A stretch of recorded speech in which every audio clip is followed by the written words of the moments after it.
நேற்று வந்து மாவட்டத்தில் வந்து ஒரு கிறிஸ்துமஸ் விழா நடந்தது. தாவேக்காவுடைய தலைவர் விஜய் தலைமையில் ஒரு விழா நடந்தது, கிறிஸ்துமஸ் விழா. இந்த விழாவில் வந்து சிறப்புரையாளராக ஆற்காடு இலவசர் முகமது அலி வந்து கலந்துருக்காரு. அந்த கிறிஸ்துமஸ் விழாவில் முகமது அலி ஒரு சொன்னார், இந்தியாவிலேயே பெண்களுக்கு பாதுகாப்பான மாநிலம் தமிழ்நாடு.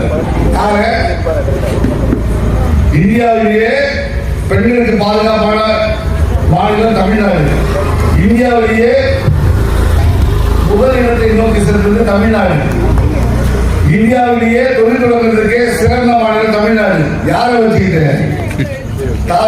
சொல்ல பெண்களுக்கு பாதுகாப்பு இல்லை, தமிழ்நாடு சரியில்லை, அது இல்லை, இது சொல்லணும். நீங்க ஒரு படம் வந்துருக்கு, நூல் நினைக்கிற படம் சரி ஞாபகம் இல்லை.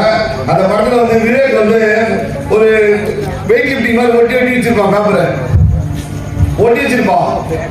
இது ஒரு படம் நாள் எப்படி ஒதுக்கும், அது ஓடி முறை இதனால இவ்வளவு நாள் படிக்கிறதே கேட்டுப்போம். அது மாதிரி இவ்வளவு நாள் பெண்களுக்கு பாதுகாப்பு இல்லை பாதுகாப்பு சொல்றாரு. இப்ப விஜய் மீட்டிங்ல சிறப்பா அழைப்பாளர் வந்தவரு இவரு சரியா ஆலோசனை பண்ணாரு.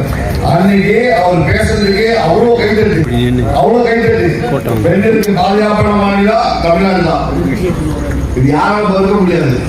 தேசிய குற்றவியல் ஆணையம் இருக்கிற அவனுடைய தரவுகள் பட்டியலில் வந்து பெண்களுக்கு பாதுகாப்பான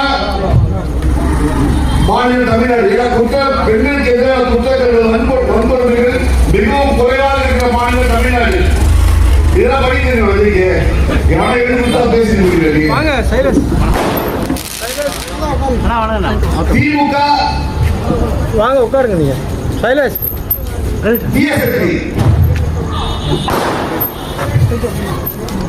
திமுக தீயசக்தி சொல்றாரு.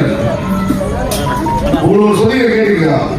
அதாவது ஜமீன்தார்களும் பண்ணையார்களும் உயர்சாதி ஒதுக்கீடு அரசியல தாழ்த்தப்பட்ட ஒடுக்கப்பட்ட பிற்படுத்தப்பட்ட பழங்குடியின சிறுபான்மை மக்கள் எல்லாரும் வந்து டீ கடைகள் தேநீர் கடைகளிலும் முடிவெற்ற நிலையங்களிலும் அரசியலை பேச வச்ச இயக்கம் திராவிட முன்னேற்ற கழகம்.